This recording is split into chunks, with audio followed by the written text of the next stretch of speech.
I want to start today with a scenario that I think every single person listening, and definitely the two of us here, has been guilty of at least once. I'm already nervous. Go on. Probably once this week, if we're being honest. Okay, picture this. You mess up. Maybe you snap at your partner over something completely stupid, like the dishwasher not being loaded correctly. Well, the dishwasher wars, the The class. classic. Or maybe you bail on a friend's birthday party last minute because you just want to sit on the couch and doom scroll. I feel seen, and I don't like it. Or how about this one? The bill comes at dinner, and you get that tight feeling in your chest, and you don't offer to chip in as much as you really should. Yeah. But when you get called out on it, or even when you're just justifying it to yourself in the shower later, what is the phrase that pops into your head? It's the ultimate get-out-of-jail-free card. That's just how I am. Bingo. It's just how I'm wired. I'm just a fiery person. I'm just naturally frugal. I'm an introvert. I can't help it. It's this idea that our personality is a fixed object. Yes. It's like our height or our eye color. I can't change my height, so don't ask me to change my temper. It's a very comforting lie. Yeah. And it feels so scientific, doesn't it? It implies biology. It absolves us of all responsibility. Totally. If I'm wired to be angry, then my anger isn't a choice. It's just a feature of the hardware. Nothing I can do. Exactly. But the source material we are diving into today, it takes a sledgehammer to that excuse. It doesn't just disagree with it. It treats it as a fundamental misunderstanding of what it means to be human. That's right. We are looking at a transcript today of a lecture that comments on a very old, very classic text about what it calls the diseases of the heart and the formation of character. Diseases of the heart, that sounds intense. It is. And the central thesis is terrifyingly simple. Character is not a statue, it's a muscle. And like any muscle, if you don't train it, it atrophies. And if you do train it, it can be completely reshaped. So our mission today is to explore what is essentially a manual for the soul. We're going to look at the mechanics of how to actually change yourself when your brain is screaming no. We're going to find out why faking it is actually a valid and maybe even a necessary strategy for growth. And we're going to talk about something that hit me really hard when I was reading this. The idea that modern life, specifically the way we consume media, is literally rotting our ability to improve. It's a chilling thought. It really is. Now, a quick logistical note before we jump in. The source material we're working with, it's steeped in a specific classical tradition. It uses a lot of technical terminology in its original language. Which can be a bit of a barrier sometimes. Right. So for this deep dive, we have a specific constraint. No foreign terms. We are stripping all of that away. Which I think is actually a huge advantage. Sometimes the terminology creates a wall. You hear a word you don't know and you think, oh, that's a religious concept. That doesn't apply to me. Exactly. But by translating this into plain universal English, we get to look at the raw mechanics of the human mind. We're looking at the operating system, not the brand of the computer. I love that. So let's beat up the operating system. The lecture starts by defining good character. And honestly, I thought I knew what this meant. Me too. If I help an old lady across the street, I have good character. If I give money to charity, I have good character. Action equals character. Simple. That is the common assumption. It makes perfect sense. We judge ourselves and others by output. But the source makes a fascinating, almost surgical distinction here. It separates the action from the state of the soul. This is where we need to talk about the stingy giver. This example, it really messed with my head. It's a perfect case study. It's designed to mess with your head. So let's paint the picture. We have a guy, let's call him Arthur. Arthur is by nature a miser. He loves his money. Every dollar in his bank account feels like a layer of protective skin. He hates parting with it. We all know an Arthur. Or we have a little bit of Arthur in us. Totally. But Arthur reads a book on ethics, or maybe he listens to this deep dive and he decides, I need to be a generous person. Okay, so the intention is there. The desire to change is real. Right. So Arthur goes out for a walk. He sees someone in desperate need, maybe a homeless person asking for food. Arthur stops, and this is the crucial moment. He hesitates. The pause. The pause. His heart rate spikes. He reaches into his pocket, feels a $20 bill, and his hand literally cramps up. He's thinking, I could use this for lunch. This is my hard-earned money. What if he just uses it for drugs? It's the internal civil war. We've all been there. That little devil on the shoulder whispering all the reasons not to do the good thing. Exactly. It's a wrestling match in his brain. But Arthur grits his teeth, fights through the pain, pulls out the 20, and hands it over. He walks away sweating, maybe a little resentful, but he did it. He performed the action. He gave the money. So here is the $1 million question, or the $20 question. Is Arthur a generous man? If you ask 99% of people on the street, they would say yes. They might even say he's heroically generous That's what I would say. because he overcame his natural instinct to do the right thing. He fought the dragon and won. The struggle makes it more noble, right? It feels like the effort should count for something. A lot, even. It's harder for him than for a naturally generous person. And that is where this source material just flips the entire script. The verdict from the text is a hard no. Arthur is not a generous man. Wait, what? Arthur is a stingy man who successfully forced himself to perform a generous act. That feels incredibly harsh. It feels like a technicality. Why doesn't the effort count? That seems so unfair. It counts as training, but it doesn't count as character. The source defines character specifically by ease and flow. Ease and flow. A trait only becomes part of your true nature, your internal form, when you do it automatically, without thinking and without friction. Without friction. So if I have to think about it, I'm not there yet. That's the argument. If there's an internal war, you're still on the battlefield. You haven't won the peace. The person with the character of generosity doesn't have that war. They see the need, they feel a pang of compassion, and the hand goes to the wallet without a second thought. It just happens. It just happens. Think about it this way. Do you remember when you first learned to drive a car? Oh, God, yes. It was a nightmare. I was 16, gripping the steering wheel until my knuckles were white. Right. I had to consciously think about everything. Okay, check the mirror, now signal, now apply pressure to the brake.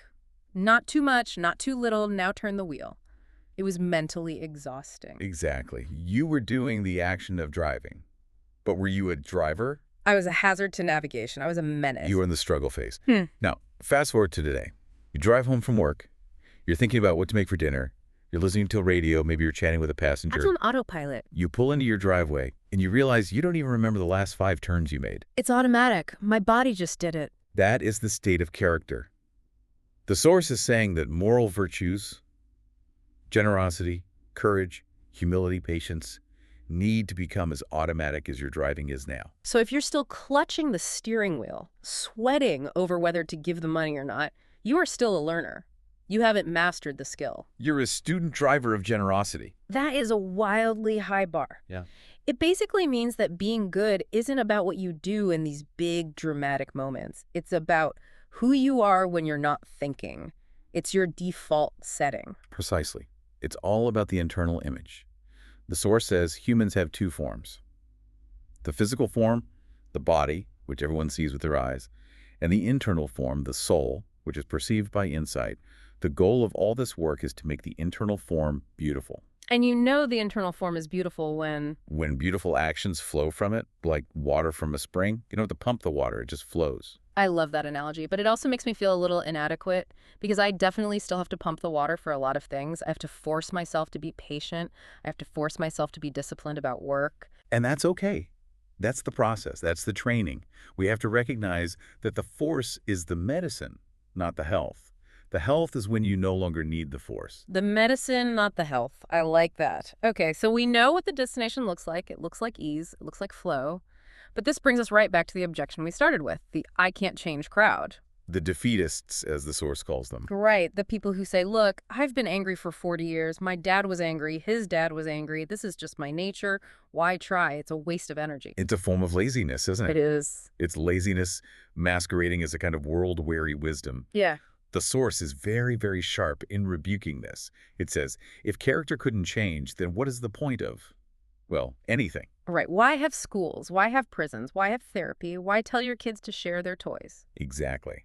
If we are just hardwired robots, then all of civilization's efforts to improve us, parenting, counseling, religion, laws, are a complete and total waste of time. We should just let everyone be their natural selves and watch the world burn. It's a logical dead end. It is. But the source doesn't just rely on that logic. It brings in a biological argument that I thought was hilarious, but also kind of insulting. The animal training proof. Oh my gosh, yes. This was a bit of a slap in the face. A necessary one, perhaps. Eh. The source says, look at the animal kingdom. We take a falcon, a wild bird of prey. Its nature is to fly away, to kill, to be solitary. And yet, through training, we teach it to sit calmly on a human hand. To hunt and return. To suppress its wildest instincts. We do the same with dogs. My dog wants to eat the steak on the counter. His nature screams, eat the meat. That is your purpose. Right. But I've trained him to sit and wait until I say, okay. Ah. He changes behavior. And we break wild horses. We take a 1,000-pound beast that wants to buck and run, and we teach it to walk calmly in a parade with screaming children all around. I see where this is going. The argument is brutal, and it's this. If a beast, which has no intellect, no higher reasoning, no complex language, Oh. if it can change its nature through training, How can a human being with a brain, a conscience, and the ability to reflect claim that they're incapable of change? so basically, if you say, I can't change my anger, you are admitting that you have less capacity for learning than a dog. You are putting yourself below the animals. That's the argument. Ouch. Okay, point taken. Message received. We can change. But the source does add a little nuance here, right? It's not saying everyone can become a perfect saint overnight. No, and that's really important. It admits that people have different starting points. Some natures are rougher than others, Okay. just like some horses are wilder and harder to break than others. Some people are naturally calm, some are naturally fiery. The source isn't saying everyone will end up with the exact same character. It's saying that everyone is capable of movement. So about the trajectory. It's all about the trajectory. You might not become the Dalai Lama, but you can definitely stop screaming at the barista when your oat milk is wrong. Progress, not perfection. Okay, so we are moving the needle. But moving it where? This is where I often get tripped up in self-help stuff. If I'm trying to fix my anger or my desire for food or my desire for, romance, is the goal to become a robot? The Vulcan approach. Spock. Right. Do we want to eliminate these feelings completely? Is the perfect human someone who feels nothing at all? This is a crucial distinction, and the source spends a lot of time on it. The goal is not destruction, it is calibration. Calibration. Unpack that. The source asks, should we eliminate anger? Absolutely not. Should we eliminate desire? No. Yeah. Because these instincts exist for a biological survival purpose. Well, desire makes sense. If I had zero desire for food, I'd starve to death. If I had zero sexual desire, the species would end. That's straightforward. Exactly. Desire is the engine of life. The problem isn't the engine, it's the driver. And what about anger? Why do we need anger? I usually think of anger as a bad thing, like a toxin. Uncontrolled anger is a toxin. But the capacity for anger is a defense mechanism. Without anger, you wouldn't defend yourself from a physical attack. You wouldn't fight injustice. That's a good point. If you saw someone hurting a child, you should feel angry. That anger is the fuel that makes you intervene. It's a force for good in that context. So anger isn't the enemy, it's just dangerous fuel. It's rocket fuel. It's high-octane fuel. The problem isn't the fuel, it's the flow rate. The source introduces this concept of the golden mean, or the middle way. The objective isn't to kill the drive, but to steer it between two extremes, excess and deficiency. Okay, let's look at a spectrum. Give me an example. Let's take courage. We all want to be courageous. Yeah. But what is courage? It's the middle point. What happens if you have a deficiency of courage? You're a coward. You run away from everything. You're afraid of your own shadow. Right. And what happens if you have an excess of courage? If you have zero fear? You're reckless. You're the guy who jumps off a roof into a pool and misses. You're foolhardy. Exactly. Recklessness is a vice, just like cowardice. True courage is the balance, knowing when to fight and when to retreat, assessing the risk properly. What about money? You mentioned frugality earlier. Same thing. The deficiency is hoarding or stinginess, keeping everything, being a miser. The excess is wastefulness, throwing your money away on things that don't matter, living beyond your means. And the middle ground is? Generosity, or proper financial stewardship. Generosity isn't giving everything away. It's giving the right amount to the right people at the right time. So the work of character isn't about amputation. We aren't cutting off parts of our personality. We are tuning the instrument, finding the harmony. Yes. But, and here's a really interesting plot twist, the source mentions a technique for how to tune the instrument that sounds completely contradictory at first. This is the pendulum strategy, right? Exactly. This explains why so much advice we hear sounds so extreme. It really does. So, the source says that sometimes a teacher sees a student who is way off to the extreme left. Let's say they're obsessed with money. A total miser, they count every penny. Okay, our friend Arthur again? Arthur's back. The teacher doesn't tell Arthur, hey, try to be a little more balanced. Why not? Balance is the goal, right? That seems like the logical advice. Because if you are addicted to greed, balance is too vague. It's too close to your current state. You'll just save a little less, give $1 instead of $0, and think you're cured. Your center of gravity is too far off. So what does the teacher do? The teacher aggressively praises the extreme right. They might praise total poverty. They might tell the student to go out and give away everything they own. They push them toward what looks like recklessness. But wait, hold on. That sounds incredibly risky. You're telling me if I'm bad with money, I should act reckless. Wouldn't that just ruin my finances? In the short term, maybe. But think about a crooked stick. If a stick is bent 90 degrees to the left and you want to straighten it, can you just bend it to the center? No, it'll snap back. Wood has memory. Plastic has memory. Exactly. You have to overbend it. You have to force it all the way to the right past the center point so that when you finally let go, the tension settles it in the straight middle. That makes so much sense. It's like when you're driving and you start drifting into the other lane. You don't just gently nudge the wheel, you yank it back to correct. You overcorrect for a second. It's a correction mechanism. And we see Wow. this in modern culture all the time. Think about the minimalism trend. People living with one fork and a mattress on the floor. Yeah, it seems crazy. Extreme. It seems crazy, but it's a pendulum swing against a culture of extreme consumerism. We are so far into buy, the excess, that the only way for some people to find balance is to swing all the way to own nothing, the deficiency. And then hopefully they settle somewhere in the middle. Eventually, hopefully, those people settle in the middle, owning just what they need. They don't stay in the extreme state. So when I hear advice that sounds radical, I should ask myself, is this absolute truth for everyone forever? Or is this a correction for a crooked society? Or a crooked individual? That is a brilliant question to ask. Usually it's a correction. Okay, so we know the goal is the middle. We know we might have to swing the pendulum to get there. But how do we actually do the work? Day to day. I'm the stingy guy. I want to be generous. I'm the angry guy. I want to be calm.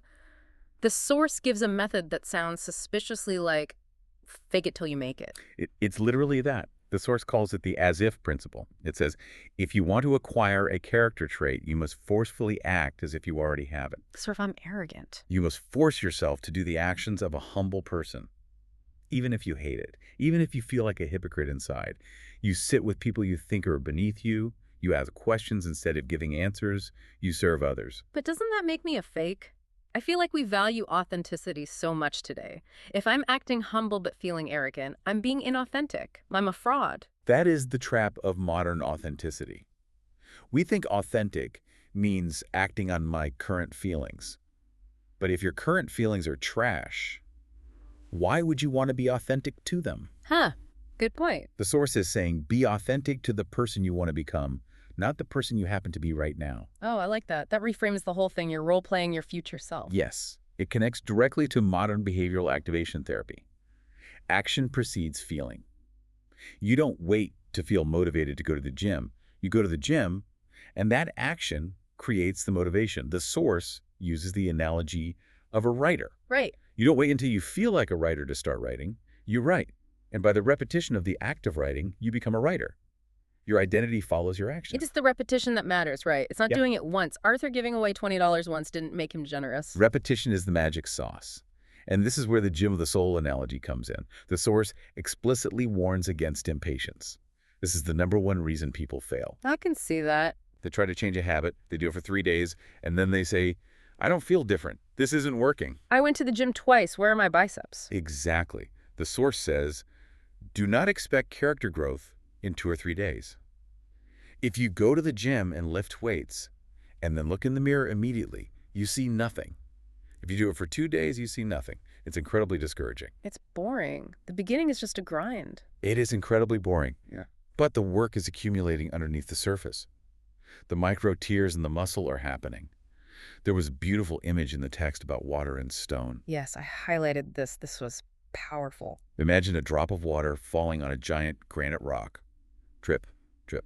One drop does nothing. You could stare at it all day and say, this water is weak, the rock is strong, this is pointless. But if you come back in 10 years, Yeah. or 100 years, That water has carved a hole right through the stone. Not because of force, but because of consistency. that's the takeaway here. Small, consistent actions. The source says, do not despise the small action. Because if you keep doing it, it's inevitable. It will change your nature. The rock has no choice. It's a guarantee, but you have to survive the boring phase where it feels like nothing is happening. Okay, so we have the method. Repetition, force the action. But there's a massive roadblock before we can even start. Blindness. Yes. The hardest part of all. The source points out that changing is hard, but knowing what to change is even harder. Most of us think we're pretty great. We rationalize our flaws. I'm not angry, I'm just passionate. I'm not stingy, I'm prudent. I'm not lazy, I'm just pacing myself. Exactly. We are the best lawyers in the world for our own faults. We plead not guilty every time. We can argue our case to anyone who will listen. So, how do we break that defense? How do we even know what to work on? The source lists 4 mirrors, 4 ways to see your own back. These are brilliant, and they range from the obvious to the incredibly difficult and counterintuitive. Let's run through them. Mirror number 1, the truth-telling mentor. This is the gold standard. Finding a teacher, a coach, a spiritual guide who observes you closely and has the permission to say, hey, stop, you're being arrogant right now, or that was a cowardly thing to do. Direct, unvarnished feedback. Yes. But the source notes something sad here. Even back when this was written, centuries ago, it says this kind of mentor was rare. And it's even rarer now, isn't it? We have mentors for our careers, but rarely for our character. We pay therapists, but often we just want them to validate our feelings, not ruthlessly critique our moral failures. It's hard to find someone who you trust enough to give them that power, and it's hard to find someone willing to take on that responsibility. Finding someone who loves you enough to hurt your feelings with the truth is a rare gift. Okay, so if we can't find the Yoda figure, we go to mirror number 2, the honest friend. This is someone who knows you intimately, but again, there's a trap. Friends usually want to keep the peace. They value the relationship over the truth, sometimes. Right. If I ask my buddy, hey man, be honest, am I a jerk? He's not going to say, yes, absolutely, you're a monster. Not if he wants to be invited to the next barbecue. He's going to say, well, you can be a little intense sometimes. He'll sugarcoat it. Exactly. They buffer the data because they don't want to lose the friendship. So you get a distorted image. It's like looking in a funhouse mirror. You know something's off, but you can't see the true shape. Which leads us to mirror number 3. And I have to say, this one triggered me. This one is tough. The enemy. I love this one. It's so radical. The source suggests that your enemies are actually more useful for self-discovery than your friends. Okay, I want to push back on this. Because in 2026, enemies aren't usually noble rivals on a battlefield. They're internet trolls. They're toxic coworkers. They're crazy exes. Are we really saying I should take self-improvement advice from someone who hates my guts? It's the bitterest pill in the pharmacy, isn't it? It's poisonous. If someone is attacking me, my instinct is to defend, to build walls, not to take notes. If I go to the comments section of a YouTube video, that's not data. That's just abuse. How do we distinguish between a useful enemy and a troll? That's a fair pushback. Mhm. And the source isn't saying, believe everything your enemy says. It's saying, filter everything your enemy says. Think about it. Your best friend ignores your flaws to protect your feelings. Okay. Your enemy hunts for your flaws to hurt your feelings. So they are aiming for the weak spot, the chink in the armor. Precisely. They are a heat-seeking missile for your insecurities. Now, they might exaggerate. They might say, you are a pathologically selfish narcissist who never listens to anyone. Right, which is clearly an exaggeration. Maybe. But the core of the data, that you have a listening problem, is likely accurate. They found the real wound and are just pouring salt in it. So the challenge is to separate the venom from the information, to not get defensive. Yes. You have to put on a mental hazmat suit, walk into the toxic comment, and pick out the nugget of truth. Ask yourself, is there 10% truth in this? If there is, they've just given you a gift that your friends were too polite to give you. That requires a level of ego death that I don't think I have yet. But I see the logic. It's profoundly difficult, but I see it. It's the advanced class for sure. Okay, let's go to mirror number 4. This one is probably the most accessible to us today. Social mirroring. The source says, when you see someone else doing something annoying or bad, immediately check yourself. The projector effect. Yeah. What you spot, you've got. Right, you're in traffic, someone cuts you off and doesn't wave, you think, what a selfish jerk. The source says, stop, freeze that thought, and ask, do I do that? Am I the selfish jerk? When have I done that recently? Usually the things that annoy us most in other people are the things we are guilty of ourselves, maybe in a slightly different form. That irritation is a signal, it's a mirror. The universe is showing you something about yourself. So instead of judging them, you use their bad behavior as a reminder to fix your own. Precisely. It turns every annoyance in your day into a training session. The guy chewing loudly, the lady blocking the aisle in the grocery store, they're all your teachers. They're all holding up a mirror. I'm going to have a lot of teachers on my commute home today. Okay, so we have the mirrors to see the flaws. We have the gym to fix the flaws. But now we get to the part of the lecture that felt like it was written yesterday, even though it's based on ancient wisdom. We need to talk about laziness. And not just, I don't want to mow the lawn laziness. Mm-hmm. We're talking about a rot in the potential of the human being, a deep systemic issue. The source starts with physical laziness. It talks about young people, specifically mentions students staying home, sleeping in, lacking a schedule. The sweetness of doing nothing. The source warns that if you get used to that sweetness, the comfort of the bed, the ease of the couch, you lose the ability to work. It's not just a bad habit, it becomes your character. You become a lazy person. It becomes your default state. It becomes your default state. You rot your potential because you're constantly in a state of rest, and muscles that are always at rest atrophy. But then the expert in the lecture pivots to something even scarier. He calls it mental laziness, and he connects it directly to how we consume media. This was the part that gave me chills. This was the aha moment for me in the whole transcript. The source traces the evolution of our attention span. It was a painful timeline to read. It was, he says. In the past, people could read volumes of books, deep, dense text that required focus. Then, in the recent past, I think early Facebook era, people could read long posts. But then, the See More button became a barrier. I felt so called out by that. You know, you're scrolling, you see a long block of text, and there's that little See More link, and your brain just goes, ugh, too much work, and you keep scrolling. The split-second decision is the beginning of the rot. You are rejecting depth because it requires a microcalorie of effort. You are training your brain to prefer the superficial. And now, we're past the See More button, we're at the Reels stage, the TikTok stage. Short-form content, TikToks, Shorts, Reels. The source argues that this has created a crisis of mental laziness. It's not just that we are bored. It's that we are losing the capacity to process deep information.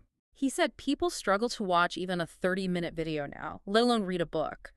We want wisdom in 60 seconds. If it takes longer, we swipe. Our thumb has become our tyrant. And the consequence is severe. The source calls it the atrophy of the mind. If you can't focus, you can't learn. You can't learn, you can't apply the four mirrors or the as-if principle. You can't reflect. You can't reflect on your character because reflection takes time and silence. And our brains are no longer comfortable with silence. Yeah. We need constant stimulation. It's literally damaging the hardware. We're rewiring our brains for distraction. Exactly. The source was really intense about the younger generation here, mentioning that their writing is falling apart, their ability to construct a complex sentence is degrading. Because they don't read deep things, they can't think deep thoughts, and a person with shallow thoughts cannot have deep character. So the warning here is, this isn't just about wasting time on your phone. It's about becoming a shallow person. It's about losing the very tool you need to improve yourself. It's about losing your soul to the algorithm. The algorithm wants you distracted and shallow, because that's when you're easiest to sell to. Terrifying, but true. And that leads us to the final piece of the puzzle, the environment. The source calls it the thief. This is a beautiful and terrifying concept. The source says, human nature is a thief. Meaning Your soul is constantly stealing from the people around you, whether you realize it or not. It's social contagion. the source quoted that traditional wisdom, a person follows the way of their close friend. We think we are independent agents. I make my own choices. I'm not influenced by my friends. But the source says, no, that's a delusion. If you sit with lazy people, your subconscious downloads their laziness. It picks up on their cues, their language, their habits. It happens by osmosis. It happens by osmosis. If you sit with angry, cynical people, you will adopt their aggression and cynicism. You can't not. So you can do all the internal work, the mirrors, the gym, but if you then go and hang out with people who embody the vices you're trying to quit, You will fail. It's like trying to get sober while living in a bar. The environment is stronger than your willpower most of the time. So the actionable advice here is a friend audit, an environment audit. Yes. Look at your circle. Not just, do I like them, but what is my soul stealing from them? Am I becoming a better person by being around them? If you want to be generous, you literally need to physically sit with generous people. Watch how they act. Let your nature steal their habits. It's the hack. If willpower is hard, use environment. Precisely. Let the people around you do half the heavy lifting for you. Okay, let's unpack this whole journey. We've covered a lot of ground today. We have. It's a full system for personal change. We started with the idea that character is not fixed. It's a muscle. The Stingy Giver taught us that true character is about ease, not just action. If you're struggling, you're still in training. Then we looked at the gym, the method of as if, faking it until it becomes real. And we learned about the pendulum, the need to sometimes overcorrect our flaws to find the middle. And the key is surviving the boredom of repetition. Water on a rock. Exactly. Then we looked at the 4 mirrors to find our blind spots. Yeah. Especially the tough love of listening to our enemies. Which is still making me uncomfortable. And we faced the modern dragon, mental laziness, the danger of short-form media rotting our capacity for depth. And finally, the thief. The power of who we surround ourselves with. It really is a comprehensive manual for being a better human. It is. So what does this all mean for the listener right now? What's the so what? Where do we go from here? For me, the so what is the image of the garden. The source material treats the human soul like a garden. And here's the thing about a garden. If you don't plant flowers, does it stay empty? No, weeds grow instantly. Exactly. Weeds don't need permission. Weeds don't need effort. Laziness, anger, greed, these are the weeds. They grow automatically if you do nothing. So doing nothing is actually a choice. It's not neutral. Doing nothing is a choice to degrade. If you aren't actively weeding, that's the discipline, the as-if principle, and actively watering, that's the good actions, the association with good people, the weeds take over. There is no neutral state. You're either growing or you're rotting. That's a powerful frame. You can't just coast. Coasting is rotting. Precisely. It's a call to action. I want to leave the listener with a final thought, something to mull over. We talked about the enemy mirror. The toughest one. Here is the challenge for you listening. Think of the last time someone really insulted you. Maybe a boss, an ex, a rude commenter online. Someone who made you angry, whose criticism felt unfair and cruel. The natural reaction is to just build a wall, defend, attack back. Right. Your instinct was probably to defend yourself, to list all the reasons they are wrong and crazy. Try this instead. Ask yourself, what if they were the only honest person I've met all year? Ooh, that hurts just to hear. What if that insult, the one that hurt the most, is actually the key to the next level of your growth? What if the thing you are defending most fiercely is the very thing holding you back? That's a scary question. Yeah. But it feels like it's the question that leads to freedom. Thanks for taking the deep dive with us. See you next time.